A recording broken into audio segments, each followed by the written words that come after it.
a little video that will help you understand how much you mean to everyone. The Funeral, 2018.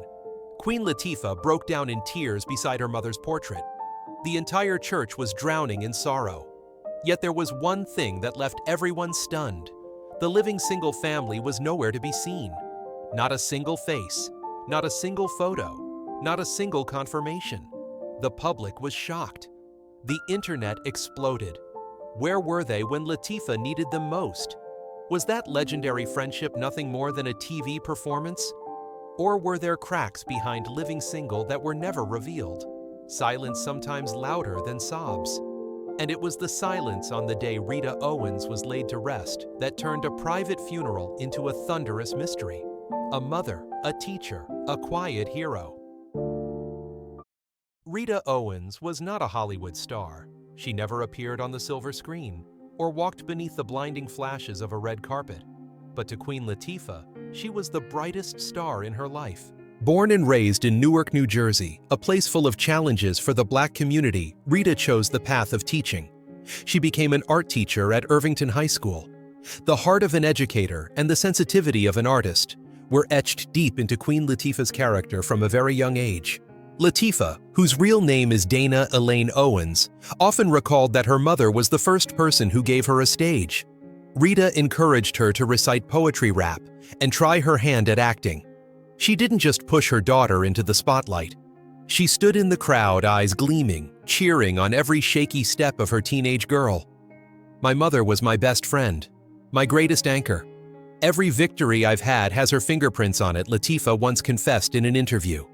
For Latifah, Rita didn't just teach skills, she taught a philosophy of life.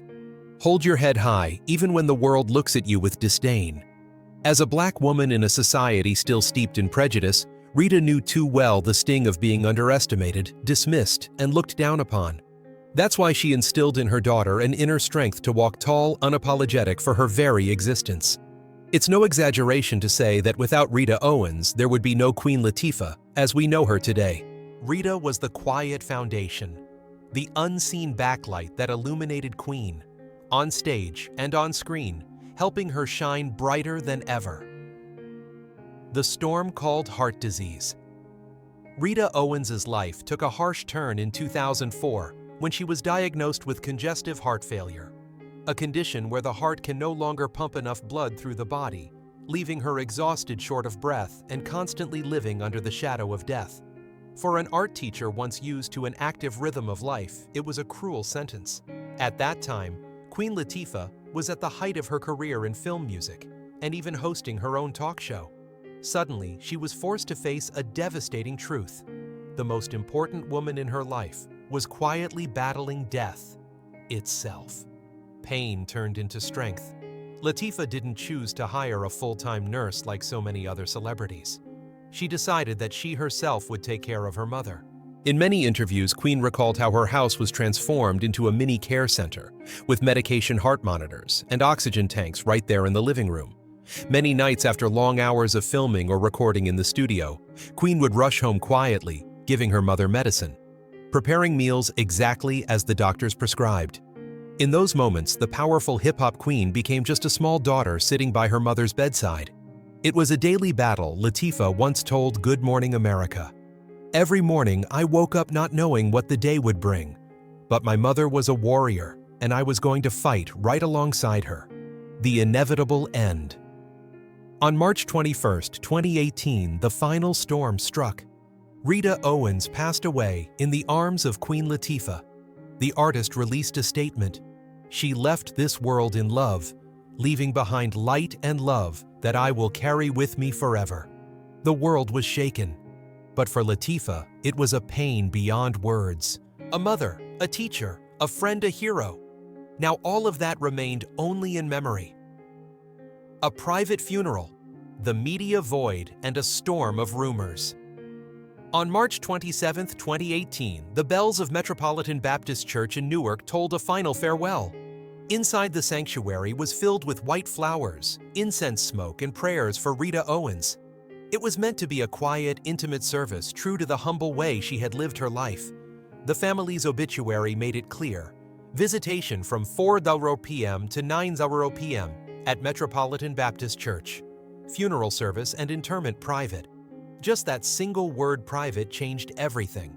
Private meant no public guest list, no press, no paparazzi, no cameras crowding the church gates. All the outside world was left with was absolute silence. And in the age of social media, where everything demands proof in pictures, that silence became the spark that lit the fuse.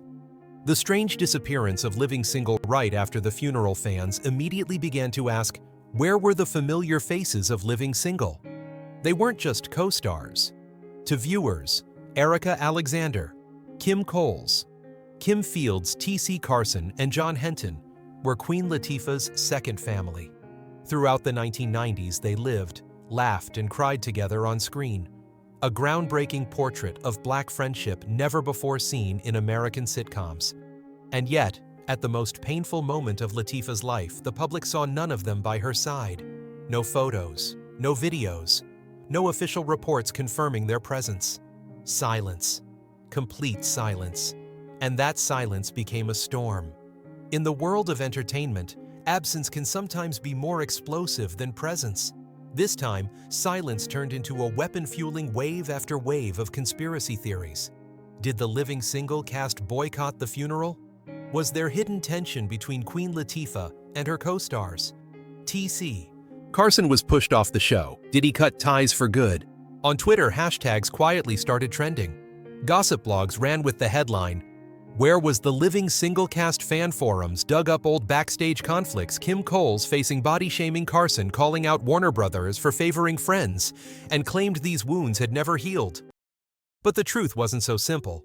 Amid the storm of rumors, a few signs pointed in the opposite direction. Erika Alexander posted on Twitter, "Godspeed, gorgeous Rita.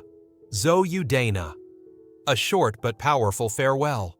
Dana was Queen Latifah's real name. Proof that their bond went far beyond mere colleagues. Kim Coles shared a long Facebook post recalling how the entire cast used to be welcomed into the Owens home. Rita would sit with them for hours, turning her house into a place of warmth and togetherness. Coles wrote that Rita always made everyone feel embraced and at home. These gestures proved the cast wasn't cold or distant toward Queen Latifah or her mother. Yet for a public conditioned to see it, to believe it, words on a screen weren't enough to quiet the doubts. The void became fertile ground for conspiracy. Living Single, once celebrated as the ultimate TV family, suddenly became the subject of a haunting question. Had that family truly fallen apart once the cameras stopped rolling? And that very question became the cliffhanger driving the public to dig through decades of past scandals, hidden tensions, and unspoken shadows desperate for answers. Living Single: Light and Shadows, a 1990s icon. In August 1993, Fox premiered Living Single. At a time when American television was dominated by white-led sitcoms like Seinfeld, and before Friends even existed, this show made an immediate impact. 6 young Black friends living together in Brooklyn, New York, navigating love careers and friendship with humor and heart. Queen Latifah starred as Khadijah James, a strong-minded journalist and founder of Flavor magazine, the kind of independent Black female character rarely seen on American TV at the time. Alongside her was a stellar cast: Erika Alexander as Maxine Shaw, the sharp-witted attorney; Kim Fields as Regine Hunter, the ambitious fashionista; Kim Coles as Sinclair, the sweet and lovable cousin; T.C. Carson as Kyle, the sophisticated gentleman; and John Henton as Overton, the kind-hearted handyman. From its very first season, Living Single shot to the top of Fox's ratings, becoming the #1 sitcom among Black audiences. For many, it wasn't just television, it was a mirror, a reflection of young Black adults learning how to assert themselves in a society full of barriers. Over its 5-year run, 1993-1998, the series delivered countless classic episodes Maxine caught in a love triangle. The fiery clashes between Kyle and Max. Sinclair's innocent antics, sparking endless laughter. Critics praised the show for putting Black women at the center of the story, not on the sidelines. Entertainment Weekly even called Living Single a new definition of the 1990s sitcom. For Queen Latifah, this role wasn't just another acting credit, it was the launchpad that turned her into a multi-talented star, rapper, singer, film actress, talk show host. Cultural scholars later noted that without Living Single, there would be no Girlfriends, no Insecure, and no wave of black-led sitcoms that followed. But the brighter the light, the longer the shadow. Behind the laughter lay unspoken tensions, imbalances, and the deep inequities of the studio system. T.C. Carson's exit, the spark called Friends. In the early 1990s, Living Single was seen as a trailblazing sitcom.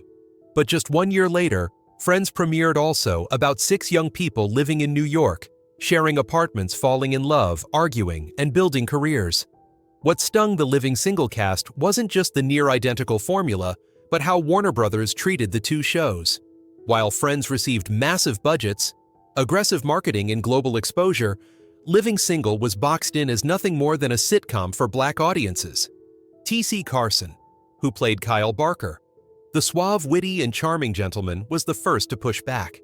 In several meetings, he openly criticized Warner Brothers for neglecting Living Single and demanded fair treatment for the show. Carson never hid his frustration. In a later interview, he recalled, "They gave us very little but poured all their resources into Friends. I spoke up, and I paid the price." That statement was a bitter confession. Carson knew Hollywood rarely protected those who dared to speak out, but he never imagined the cost would be so high being written out of the series after season 4, just as Kyle had become a fan favorite. His sudden disappearance stunned audiences.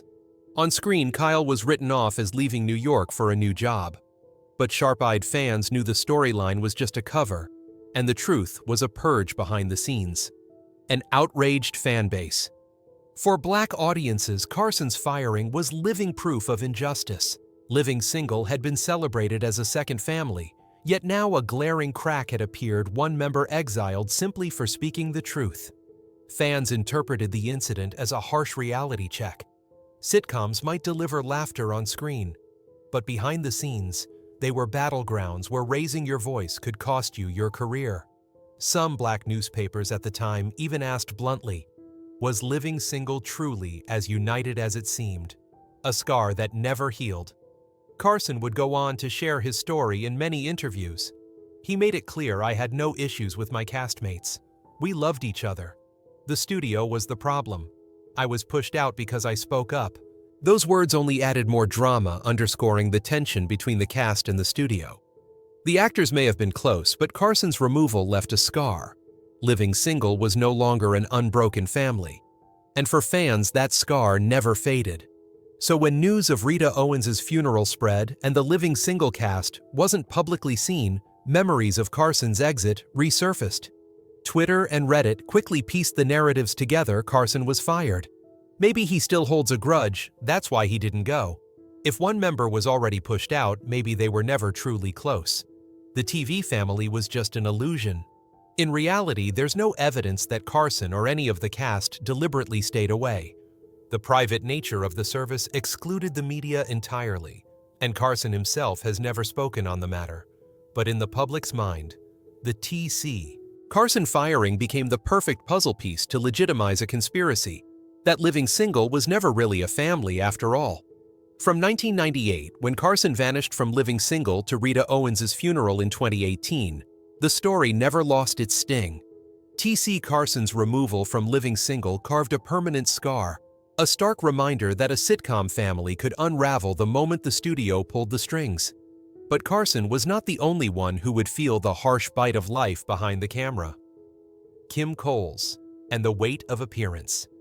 Sinclair, the innocent smile hiding tears. Kim Coles played Sinclair James, the sweet, naive cousin who always brought lighthearted laughter to Living Single. Her character quickly became the show's comic soul, a lovable, slightly quirky young woman whose honesty and innocence endeared her to audiences. But behind that cheerful smile on screen was an invisible weight Coles had to carry her appearance. In later interviews, Coles revealed that from the very first season, producers and writers scrutinized her body. They pressured her to lose weight. They suggested inserting lines into scripts that poked fun at her size. For a black actress desperate to be recognized for her talent, it felt like a knife in the back. When laughter turned into a weapon, fat jokes lines written to get cheap laughs at the expense of body size were a staple of 1990s sitcoms. But for Kim Coles, they were deeply offensive. Sinclair was loved for her pure heart and joyful spirit. Why reduce her to a punchline about her body? Coles recalled, "I felt forced into a stereotype. They wanted to turn my body into the joke. But I am an actress, not a punchline." This tension sparked quiet debates behind the scenes. And it was there that Queen Latifah, who played Khadijah, stepped in to protect her co-star. According to Coles, Latifah firmly opposed adding fat jokes to the script. Queen Latifah, the silent shield. The story highlighted the complicated dynamics within the cast. On one hand, they were close and defended one another. Latifah, with her status as both a cast member and a major star, became a shield sparing Coles from humiliation. On the other hand, the very fact that Latifah had to intervene proved the pressure from producers was real, and that Coles had been placed in a vulnerable, painful position. Years later, Coles admitted those experiences left lasting scars. Even with supportive colleagues, she could never fully escape the feeling of being judged for her body rather than her talent, a fracture that never fully healed. For audiences, Living Single was carefree laughter. But for Coles, every episode could feel like an internal battle between giving Sinclair her smile and hiding the pain of real-life body shaming. Her struggle never exploded into a scandal like Carson's, but it gnawed away silently. And it was that silence which made fans looking back at Rita Owens' funeral in 2018 more willing to believe conspiracy theories. Maybe they weren't as close as they seemed. Maybe behind the smiles, there was distance. When Kim Coles posted a heartfelt condolence on Facebook after Rita's passing, many fans were touched. Yet others questioned, if she was truly close, why wasn't she at the funeral? Were there wounds that never healed? Living Single versus Friends.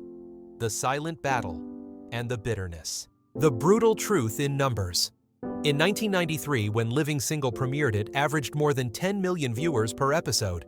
An impressive feat for a brand new sitcom, especially airing on Fox, which was still a young network at the time. By the end of its first season, the series had already become Fox's top-rated show among Black audiences ages 18 to 34. But when Friends debuted in 1994 on NBC, the story shifted. Friends was placed in the coveted Thursday night primetime block must-see TV, where tens of millions of viewers were already loyal to NBC. The result, within just 2 seasons, Friends was pulling in 25 million viewers per episode, double Living Single's audience. Even more staggering was the paycheck gap. By the show's final season, each member of the Friends cast was making $1 million per episode.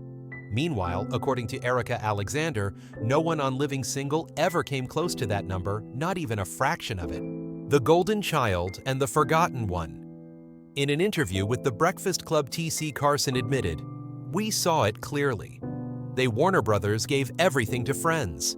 The money, the scripts, the promotion, even sending them on international tours. And us. We got nothing. Fox simply didn't have NBC's marketing power." But what truly infuriated the cast was this: Warner Brothers, the same studio that produced both shows, blatantly treated Friends as the golden child while pushing Living Single aside as the forgotten one. Kim Coles bitterly remembered, "We knew we were being sidelined. We even had to sit in meetings and hear comparisons like, why can't we have a normal show like Friends?" Erika Alexander's memory. "We were erased from history." Erika Alexander, who played attorney Maxine Shaw, has spoken out many times about this injustice. In 2018, she was blunt: Living Single was the blueprint. Friends was just the whitewashed, well-funded version. But who got the credit? Not us. We were erased from history. Alexander explained that for years, whenever people talked about 1990s ensemble sitcoms, the public only remembered Friends. Very few even knew Living Single had existed before it. For her, it wasn't just unfair to the cast, it was a cultural erasure of Black storytelling in the entertainment industry. The most painful part, she said, was watching Friends get praised for things we had already done. The bitterness was never about Friends being successful.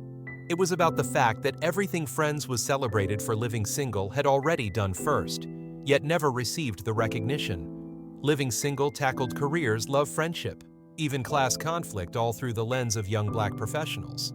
But instead of being hailed as groundbreaking, the show was pigeonholed as just for Black audiences. Meanwhile, Friends, with nearly identical themes, was hailed as a universal portrait of 1990s American youth. a hidden battle that scarred the cast. This disparity weighed heavily on the living single cast. T.C. Carson chose to fight and was pushed out. Kim Coles endured body shaming. Erika Alexander felt erased from cultural memory. It created a quiet sense of resignation among them. They still loved one another, but deep down, everyone understood. We will never be given our due. So when fans looked back at Rita Owens' funeral in 2018 and saw no public images of the cast, they immediately connected the dots. If Hollywood abandoned them, maybe they abandoned each other too. Friends, a billion-dollar legacy. Living single, a forgotten shadow. To this day, Friends generates more than $1 billion a year for Warner Brothers through syndication streaming and merchandise. Meanwhile, Living Single is almost invisible on major platforms, airing only in limited reruns on niche networks for Black audiences. The gap wasn't just about money, it was about cultural status, what lived on in the public memory. And that made the Living Single missing at the funeral scandal even easier to spread. Audiences had long been conditioned to see the show as forgotten, so they readily believed the idea that its cast wasn't really a family. The bitterness of being overshadowed by Friends seemed to have ended with the 1990s. But in Hollywood, memories never stay buried. 2 decades later, one offhand remark would rip open the wound all over again. The off-screen drama, David Schwimmer versus Erika Alexander, an offhand comment that lit a fire. In 2020, more than 20 years after Friends ended, David Schwimmer, best known as Ross Geller, gave an interview to The Guardian. Reflecting on the show's legacy, he casually remarked, "Maybe there should be an all-Black Friends or an all-Asian Friends." To many white readers, it seemed like a progressive comment, but to communities of color, it was a dagger to the heart. Living Single had already done that in 1993 and been erased from the cultural conversation for decades. Erika Alexander fires back. Erika Alexander. The sharp-witted attorney Maxine Shaw on Living Single did not stay silent. She clapped back on Twitter with biting sarcasm. Living Single already existed. Since 1993. 6 Black friends in Brooklyn. "We did that, my friend. You just didn't know." Her response went viral. The hashtag #DachiLivingSingle trended on Twitter. Fans flooded social media, reigniting outrage over the injustice. A white show was celebrated, while its Black predecessor was forgotten. The apology call facing backlash. Schwimmer personally reached out to Erika Alexander to apologize. She later recalled, "He was sincere. I accepted his apology." But the problem isn't David Schwimmer. The problem is the entire system that erased Living Single from cultural memory.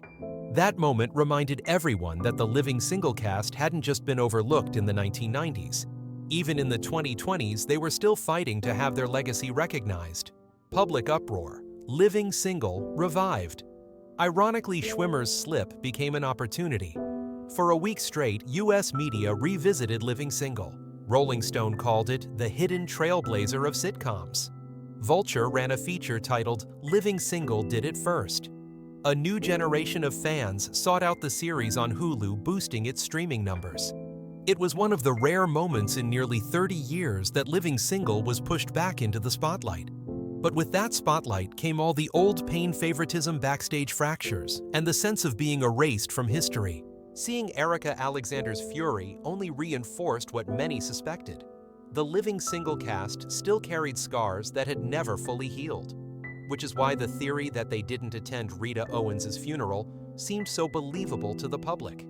The 2018 funeral ended in silence, leaving Queen Latifah and the Owens family to grieve in private. But for the public, that silence hardened into a lasting crack. Then just a few years later, something unexpected happened. The cast of Living Single reunited. They appeared together, laughing, reminiscing, even declaring, "We're like a family."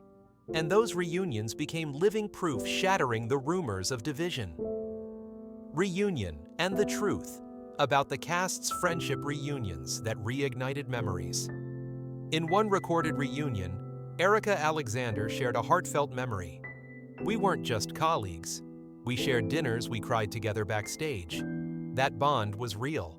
Queen Latifah smiled and nodded in agreement. The moment quickly spread across social media, becoming living proof that the living single family had never truly broken apart.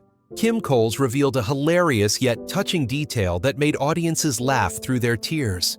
"We were so close. Even our cycles synced." The lighthearted confession was perhaps the most intimate proof of true friendship off-screen. It wasn't a PR soundbite, but a lived memory. Something that only happens when a group of women work live and grow together for years, like a real family.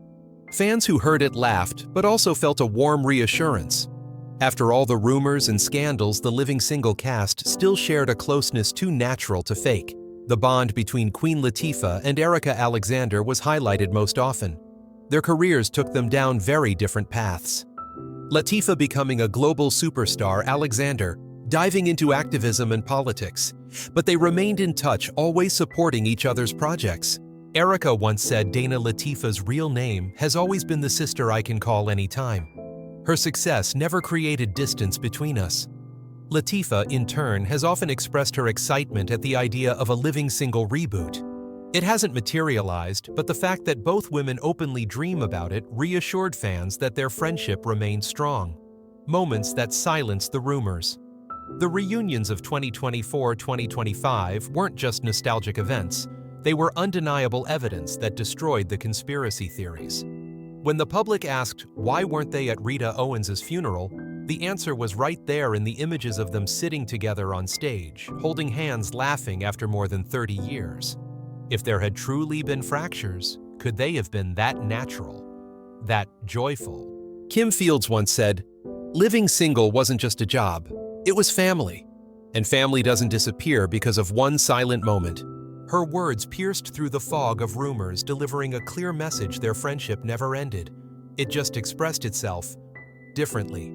Rita Owens' 2018 funeral had no public images of the living single cast. The public was shocked, and conspiracy theories filled the void.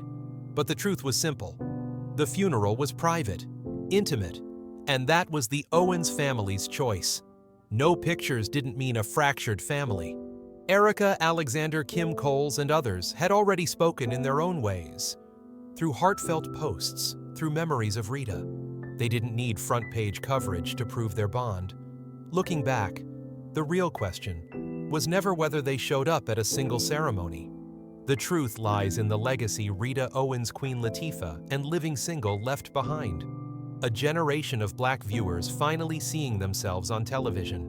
A friendship that endured for decades, surviving scandals, injustice, and stereotypes, and proof that the deepest values don't always need to be displayed in front of cameras. Queen Latifah once said, "My mother taught me that love doesn't always need to be proven. It lives in every action, every memory, every relationship we keep alive."